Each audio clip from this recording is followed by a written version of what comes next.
The database is a vital part of any software product. There are so many databases available in this era. Many organizations are offering a database as a service.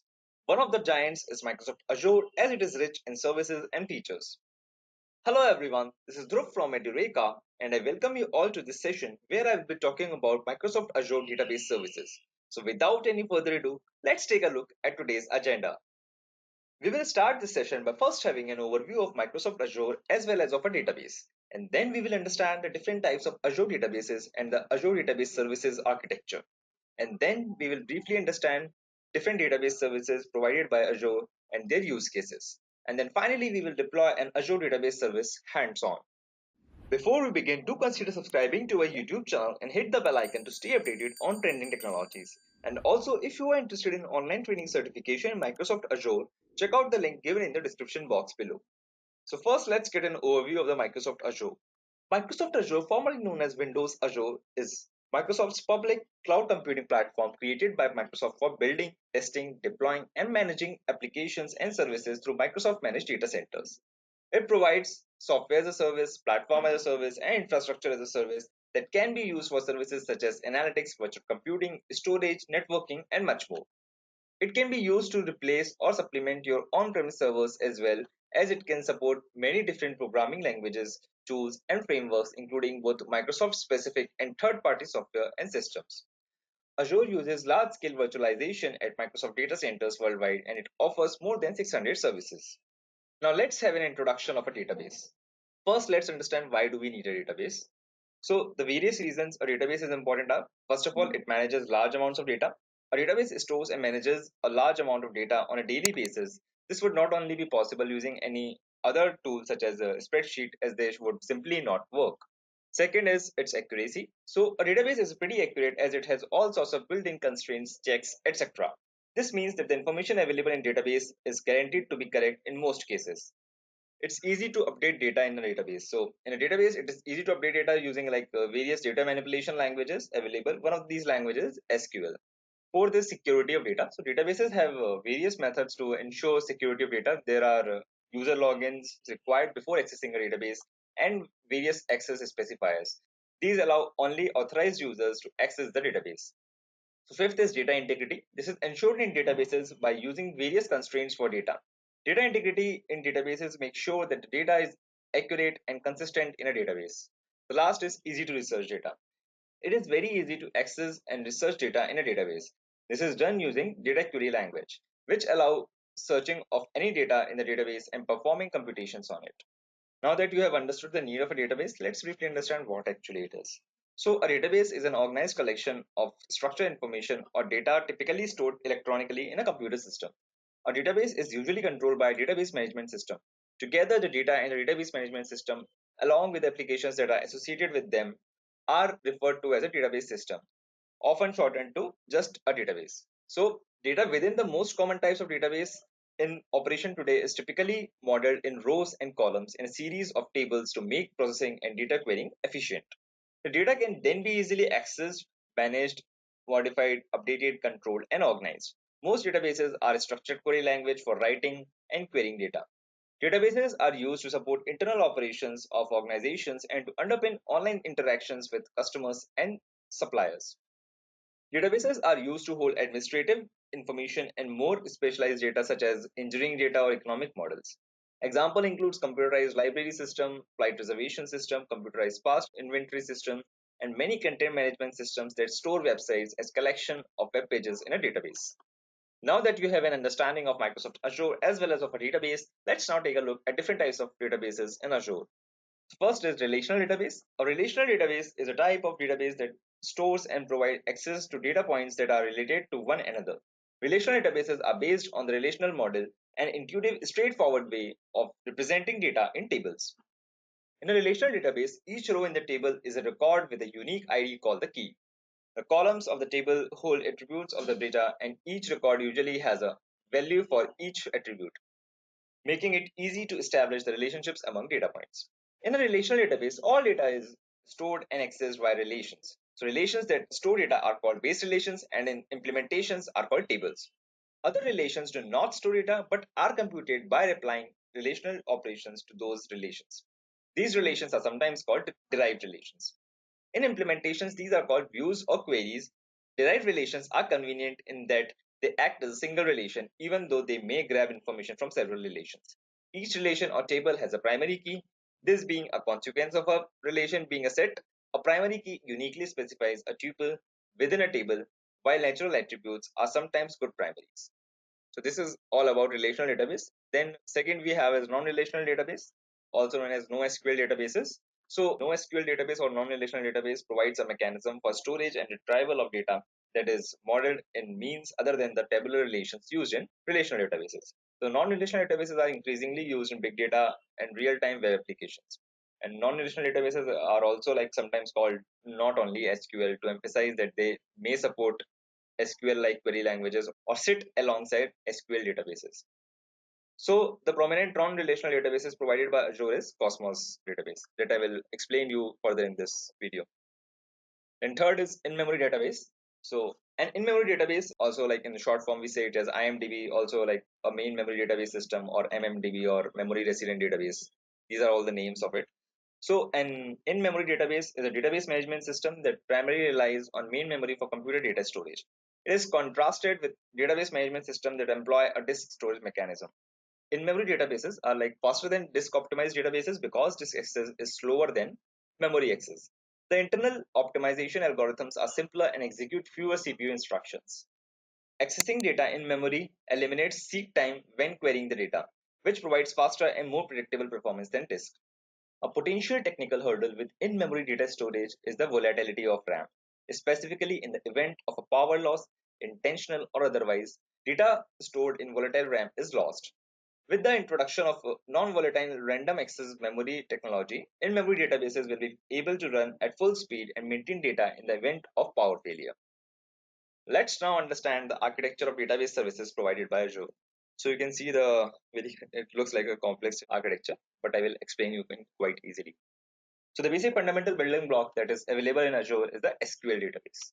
So Microsoft offers this SQL server and SQL database on Azure in many ways. We can deploy a single database or we can deploy multiple databases as part of a shared elastic pool. You can see the elastic pools and single database. Okay. Microsoft introduced a managed instance that is targeted towards on-premises customers. So if we have some SQL databases within our on-premises data center and we want to migrate the database into Azure without any complex configuration or ambiguity, then we can use a managed instance. Because this is mainly targeted towards on-premises customers who want to lift and share their on-premises database into Azure with the least effort and optimized cost. We can also take advantage of licensing we have within our on-premises data center. Microsoft will be responsible for maintenance, patching, and related services. But in case if we want to go for the infrastructure as a service for the SQL server, then we can deploy SQL server on the Azure virtual machine. If the data has a dependency on the underlying platform and we want to log into the SQL server, in that case, we can use the SQL server on a virtual machine. We can deploy a SQL data warehouse on the cloud. Azure offers many other database services for different types of databases such as MySQL, MariaDB, and also PostgreSQL. Once we deploy a database into Azure, we need to migrate the data into it or replicate the data into it. Okay. Then we have is Azure Database Services for data migration. So services that are available in Azure, which we can use to migrate the data from our on-premises SQL server into Azure. So in that, the first one is Azure Data Migration Service.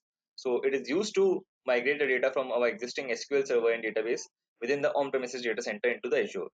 Then we have is Azure SQL data synchronization. If we want to replicate the data from our on-premises database into Azure, then we can use Azure SQL data sync. Then we have a SQL stretch database. So it is used to migrate cold data into Azure. SQL stretch database is a bit different from other database offerings. It works as a hybrid database because it divides the data into different types like hot and cold. So hot data will be kept in the on-premises data center and cold data in the Azure. Then we have is Data Factory. So Azure Data Factory is used for ETL, means transformation, extraction, and loading. So using the Data Factory, we can even extract the data from our on-premises data center. We can do some conversion and load into the Azure SQL database. Data Factory is an ETL tool that is offered on the cloud, which we can use to connect to different databases and like extract the data or transform it and load into a destination. Then there's Azure Security Center. So all the databases that exist in Azure need to be secured, and also we need to accept connections from known origins. For this purpose, all these database services comes with firewall rules where we can configure from which particular IP address we want to allow connection. We can define those firewall rules to limit the number of connections and also reduce the service attack area. So now let's talk about the Cosmos DB. So Cosmos DB is nothing but a SQL data store that is available in Azure, and it is designed to be globally scalable and also very highly available with extremely low latency. Microsoft guarantees latency in terms of reading and writes with Cosmos DB. For example, if we have any application such as IoT or gaming, where we get a lot of data from different users spread across globally, then we will go for Cosmos DB because Cosmos DB is designed to be globally scalable and highly available, due to which users will like experience low latency. Finally, there are two things, and one is we need to secure all the services. For that purpose, we can integrate all these services with Azure Active Directory and manage the users from Azure Active Directory also. To monitor all these services, we can use the security center. So there is an individual monitoring tool too, but Azure Security Center will keep on monitoring all these services and provide recommendations if something is wrong. I hope the architecture of Azure Database Services is now clear to you. Now let's move forward to briefly understand the database services provided by Azure. So the first is the Azure SQL Database. So SQL Database is the flagship product for Microsoft in the database area. It is a general purpose relational database that supports structures like relation data, JSON, spatial, and XML. The Azure platform fully manages every Azure SQL database and guarantees no data loss and a high percentage of data availability. Azure automatically handles patching, backups, replication, failure detection, underlying potential hardware, software, or network failure, deploying bug fixes, failovers, and like database upgrades and other maintenance tasks. So there are three ways we can implement our SQL database. So first is managed instance. This is primarily targeted towards on-premises customers. In case if we really have a SQL server instance in our on-premises data center and you want to migrate that into Azure with minimum changes to our application and the maximum compatibility, then we will go for managed instance. Second is single database. So we can deploy a single database on Azure, its own set of resources managed via a logical server. Okay. Then we have is elastic pool. We can deploy a pool of databases with a shared set of resources managed via a logical server. We can like deploy the SQL database as an infrastructure as a service. That means we want to use the SQL server on Azure virtual machine. But in the case we are responsible for managing the SQL server on that. But in that case, we are responsible for managing the SQL server on that particular Azure virtual machine. So then we have the purchasing model. So there are two ways we can purchase the SQL server on Azure. So first is vCore purchasing model, also known as virtual core purchasing model. So the vCore purchasing model enables us to independently scale compute and storage resources, match on-premises performance, and optimize price. It also allows us to choose a generation hardware. It also allows us to use Azure hybrid benefit for SQL server to gain cost savings. Best for the customers who value flexibility, control, and transparency. So second is DDU model. It is based on a bundled measure or compute storage and input-output resources.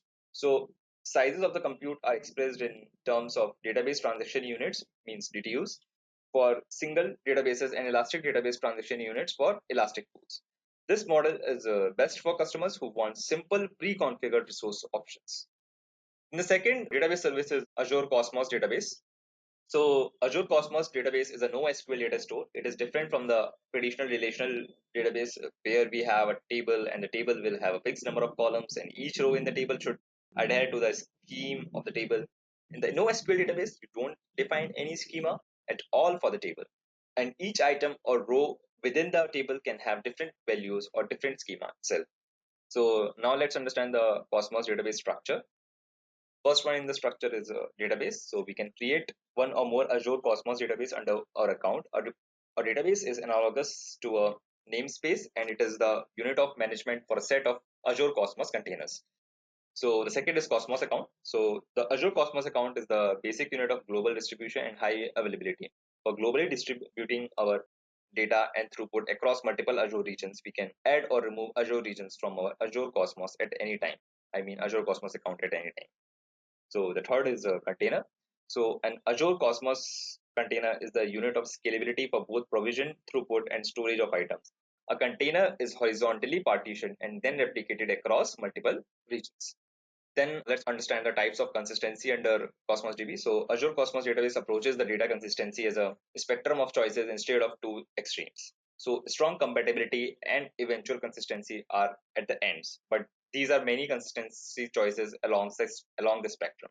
So the consistency levels are region agnostic. The consistency level of our Azure Cosmos account is guaranteed for all read operations regardless of the region from which the reads and writes are served. The number of areas associated with the Azure Cosmos account, or whether our account is configured with a single or multiple write regions. Then there's request units. So we pay for the throughput we provision and the storage we consume on an hourly basis with Azure Cosmos DB. Remember, this DB means database. So then there are request units in Cosmos DB means Cosmos database. So we pay for the throughput we provision and the storage we consume on an hourly basis with Azure Cosmos DB. The cost of all the database operations is normalized by Azure Cosmos DB and is expressed in terms of request units. The price to read a 1 KB item is a 1 request unit. All other database operations are similarly assigned with a cost in terms of research units. The number of research units consumed will depend on the type of operations, item size, data consistency, query patterns, etc. For the management and planning of capacity, Azure Cosmos Database ensures that the number of research units for a given database operations over a given dataset is deterministic. And the third database service is Azure Data Factory. So Azure Data Factory is a data integration service based on the cloud that allows us to create data-driven workflows in the cloud for orchestrating and automating data movement and data transformation. Data Factory is a perfect ETL tool on cloud. Data Factory is designed to deliver extraction, transformation, and loading process within the cloud. The ETL process generally involves 4 steps. So the first one is collect and collect. We can use the copy activity in a data pipeline to move data from both on-premises and cloud secure data stores. So the second is a transform. So once the data is present in a centralized data store in the cloud, process or transform the collected data by using compute services such as HD inside Hadoop, Spark, Data Lake Analytics, and machine learning. Third is publish. So after the raw data is refined into a business ready consumable form, it loads the data into an Azure data warehouse, Azure SQL database, and Azure Cosmos database, etc. So fourth is monitor. So Azure Data Factory has built-in support for pipeline monitoring via Azure Monitor, API, PowerShell, log analytics, and health panels on the Azure portal. So then there are components of Data Factory. So Data Factory is composed of 6 key elements. All these components work together to provide the data form on which you can form a data-driven workflow with the structure to move and transform the data. So first one is pipeline. A data factory can have one or more pipelines. It is a logical grouping of activities that perform a unit of work. The activities in a pipeline perform the task altogether. For example, a pipeline can contain a group of activities that ingest data from an Azure blob and then runs a Hive query and an HD Insight cluster to partition the data. So second is activity. It represents a processing step in a pipeline. For example, we might use a copy activity to copy data from one data store to another data store. Then we have data sets. So it represents data structure within the data stores, which point to or reference the data or we want to use in our activities as input or output. Then there are link services. So it is like connection strings, which define the connection information needed for Data Factory to connect to external resources. A linked service can be a data store and compute resources. Linked service can be a link to a data store or a compute resource also. Then we have as triggers. So it represents the unit of processing that determines when a pipeline execution needs to be disabled. We can also schedule these activities to be performed at some point in time, and we can use the trigger to disable an activity. Then the last one is control flow. So it is an orchestration of pipeline activities that include chaining activities in a sequence, branching, defining parameters for the pipeline label, and passing arguments while invoking the pipeline on demand or from a trigger. We can use a control flow to sequence certain activities and also define what parameters need to be passed for each of these activities. I hope you have now understood the major services of Azure databases. So now let's have a look at some of the use cases for Azure Database Services.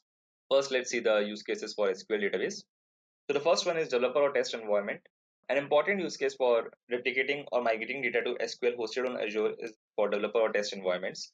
Before deploying to the production environment, it is pertinent that the data is tested against developer and test environments. So Azure SQL database can act as a target for such environments. The live production environment can be replicated to the developer or test environment using a database copy.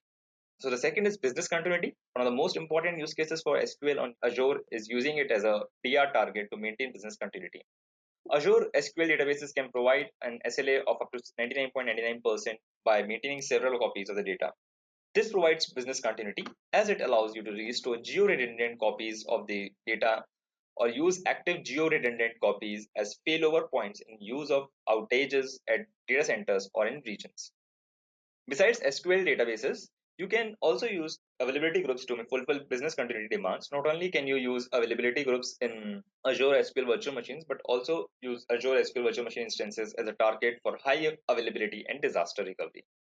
And the third one is scaling out read-only workloads. Apart from providing BC or DR capabilities, active geo replication can also be used to offload read-only workloads such as reporting jobs to secondary copies. You can also extend on-premises SQL Server instance using readable always-on replicas. And the fourth one is backup and restore. So Azure SQL database are backed up automatically on a regular basis, and there are no storage costs for up to 200% of the maximum provisioned database storage. You can restore backups to any point in time going back to a pretended period which is determined by the Azure SQL Service tier in use. On-premises SQL Server databases and transaction logs can also be backed up directly to Azure using the backup to URL feature and stored in Azure storage. So Azure SQL databases can also be stored on local storage by exporting them to backpack files, means backup and restore files. So fifth one is advanced analytics. So another important reason for hosting SQL in Azure is to make use of Azure's advanced analytics platforms such as Azure Storage Blob and Azure Data Lake Store.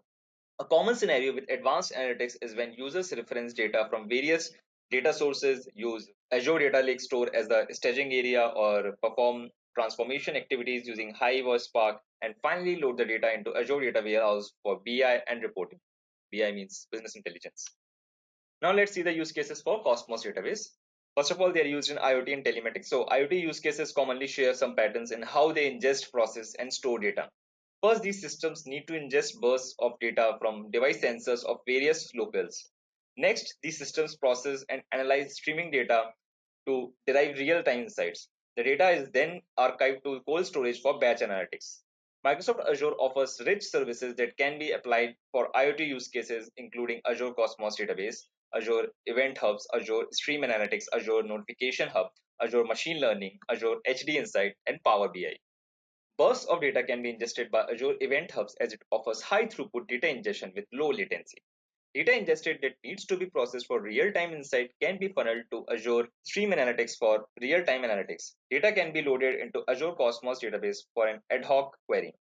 Once the data is loaded into Azure Cosmos Database, the data is ready to be queried. In addition, new data and changes to existing data can be read on changed feed. So change feed is a persistent append only log that stores changes to Cosmos containers in sequential order. Then all data or just changes to data in Azure Cosmos database can be used as reference data as part of a real-time analytics. In addition, data can further be refined and processed by connecting Azure Cosmos database data to HD Insight for Pig, Hive, or MapReduce jobs. Refined data is then for a sample of IoT solution using Azure Cosmos database, Event Hubs, and Storm. See the HD Insight Storm examples repository on GitHub. Okay. Then we have is retail and marketing. So Azure Cosmos Database is used extensively in Microsoft's own e-commerce platform that runs the Windows Store and Xbox Live. It is also used in the retail industry for storing catalog data and for event sourcing in order to process pipelines. So catalog data storage scenarios involve storage and querying a set of attributes for entities such as people, places, and products.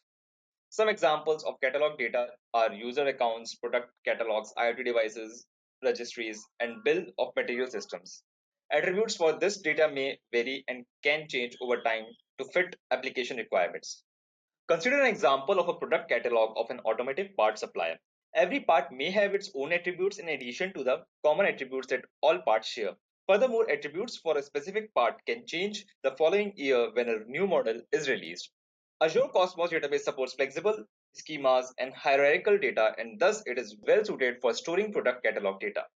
Azure Cosmos Database is often used for event sourcing to power event-driven architectures using its change feed functionality. The change feed provides downstream microservices the ability to reliability and incrementally read inserts and updates made to an Azure Cosmos database.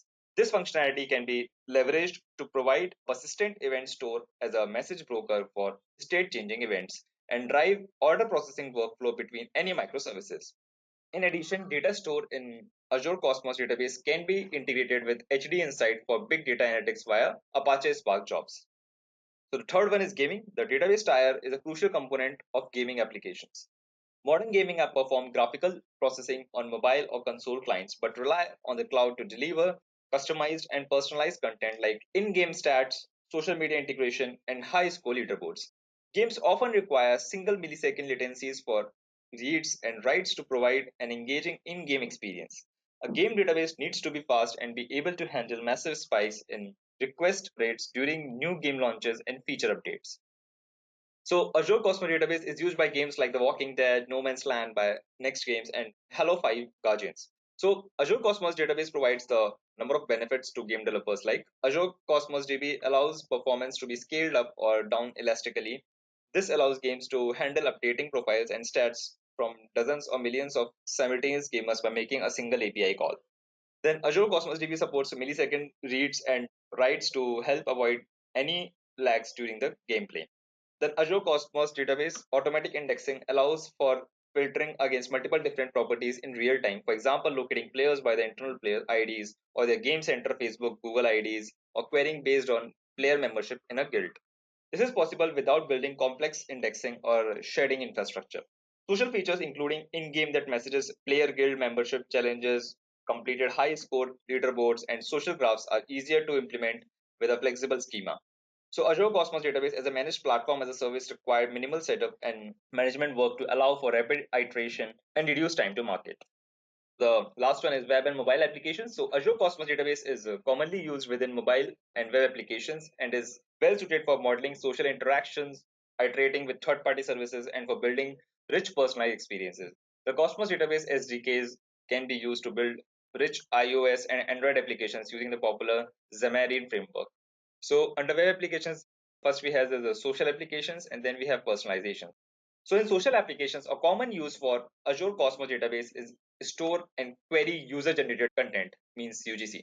So for web, mobile, and social media applications, some examples of a user generated content are chat sessions, tweets, blogs, posts, rating, and comments.